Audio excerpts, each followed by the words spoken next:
ድንገት አመማትና የሆነ ሰው አብሯት ነበርና ወደ ሕክምና ወሰዳት። እዛው አረፈች። ከዛ ቤተሰብ ይሄን ሲሰማ እንግዲህ ጥርጣሬ አድሮባቸው ይሁን በሕክምና ስህተት ነው ብሎ ቻናሌ ተከታታዮች የሀገሬ ልጆች እንዴት ናችሁ? ደህና ናችሁ? ደህና ነኝ አልሐምዱሊላህ። እንዲሁም ክርስቲያን ወገኖች ሰላም ብያለሁ። ውዶች እንዴት ናችሁ? ደህና ናችሁ? እኔ ደህና ነኝ አልሐምዱሊላህ። ብያላችሁበት ሰላማችሁ ብትተረፍ ይባልልኝ ውዶችዬ።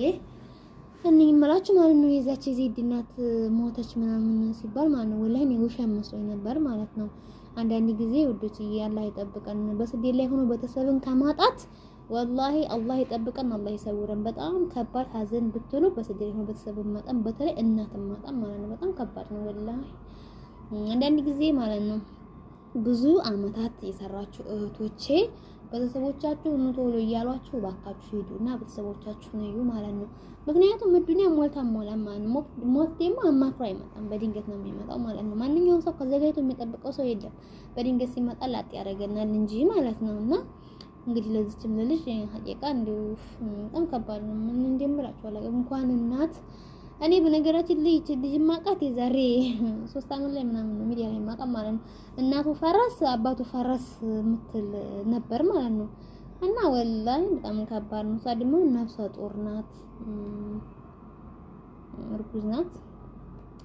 እናቷ ይሄንን ሳታይ ሄደች ወደማይቀረው ዓለም። በጣም ከባድ ነው። እሷንም አላህ ያጽናት።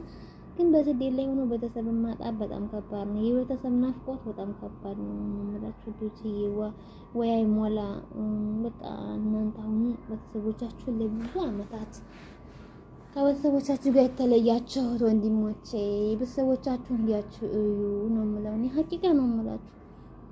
ወይ ሞልታ አይሞላ በቃ አይሞላም እኮ የፈለገ ተአምር ብትሰበስቡ አይሞላም ማለት ነው። ሙላ ሲለው ብቻ ነው የሚሞላው ማለት ነው። እና ስለዚህ እኔ የምላችሁ ነገር ቢኖር ግን በተቻላችሁ ነገር ያችሁ ቤተሰቦቻችሁን እዩ በቃ ሀቂቃ ማለት ነው። ሞልቶ እንደሆነ አይሞላለም። ምንም ያህል አመሰረ ነው አልፎ የማያውቅም በቃ እንደዛ ነው። እና ላይ ከባድ ነው የምላችሁ። እንግዲህ ሞቱባችሁን አንድ ጓደኛዬም ባለፈው እናቷን ተራርታ ማለት ነው ወላሂ እንዴት እንዳሳዘነች ሀቂቃ ማለት ነው። እሷ ደግሞ ከዛ ቤት ሰርታለችና ሌላ ቤት ሰርታ ደግሞ እንደገና ላይ ታስጨራችምራ ያ ቤት አላልቅም ካላስጨረሰው እጅ እንዴት አባቴ ነው የምሆነው ብሸጠው እንኳን ዋጋ ያወጣልኝ ምናምን ስትል እናቷ ሞተች። ወላሂ እናቷም ካተረዲያች ይሄው አሁን ብትለው ይንካንካ ብትለው ምን ብትለው ውዶች ይዋ ሀላስ በቃ እና ከባድ ነው። ታለቅሰው ወዲያ ብትለው መይ ብትላት አከይ ብትላት ሀላስ ሄዲያ ለሴትዮ አትመለስ እንዴ። እና የምላችሁ ነገር ግን ወላሂ ዱንያ የሞቱ ያለ 20 አመትም ሰራን 30 አመትም ሰራን እሱ እንደሆነ ያው ነው ማለት ነው። ስራ ደግሞ አልቆ አያውቅም። እድሜያችን ነው እንጂ የሚያልቀው ስራ አልቆ አያውቅም። የሰው ልጅ ስራ መቼም የሰው ልጅ በቃ እስካለ እስትንፋሱ እስካለ ስራ ግድ ነው አፍያ ካለው ማለት ነው። እና ስራው የትም አይሄድብንም። ገና ኢትዮጵያ ሄጄ ስደት አልመለስም እያላችሁ አብዛኛዎቻችሁ ከቤተሰቦቻችሁን ቶሎ እያላችሁ ልጆቻችሁን ቶሎ እያላችሁ ወይ እናንተ ብትሞቱ ወይ ልጆቻችሁ ቢሞቱባችሁ በጣም ከባድ ነው ሀቂቃ ማለት ነው። እንደምላችሁ አላውቅም። አሁን ላይ ሞት ድንገት ነው የሚሞተው። ወላሂ ሰው ሲሞት እኮ ዶች እናንተ ድሮ ይዟችኋል ማገደለው ወላሂ አላህ አይገልም እንዴ ነው ያልኩት እኔ ወላሂ ማገደለው። እኔ እንደው ሰው አልቅሶ እንደዚህ ጎረቤት ያኔ ተሄዱ የለ መሆናችሁ ነው ምናምን ብላችሁ ተሄዱ የለ እንዴ ማመጣው እንዴ ወላሂ ማገደለው ሲሉ ማለት ነው እንዴ ወላሂ አንድ ቀዛቂ መጣ እንዴ አላህ አይገልም እንዴ በአላህ ኧረ አላህም እኮ ይገላል ያ አላህ አይደል። አውዲዮች ይዋን እንደምራቸው ነው እንደዛ ቤተሰቦቻችሁን እዩ። ደግመን አንሰደድም እኛ ባንዲ ፊታችን ነው ምናምን ሰርተን የምንገባው የምትሉች በጣም ከሸወዳችኋል። መቼም ሞልቶ አያውቅም። መቼም ሞልቶላችሁ አገቡም ማለት ነው። በገቡ ራሱ መልሳችሁ ትመጣላችሁ።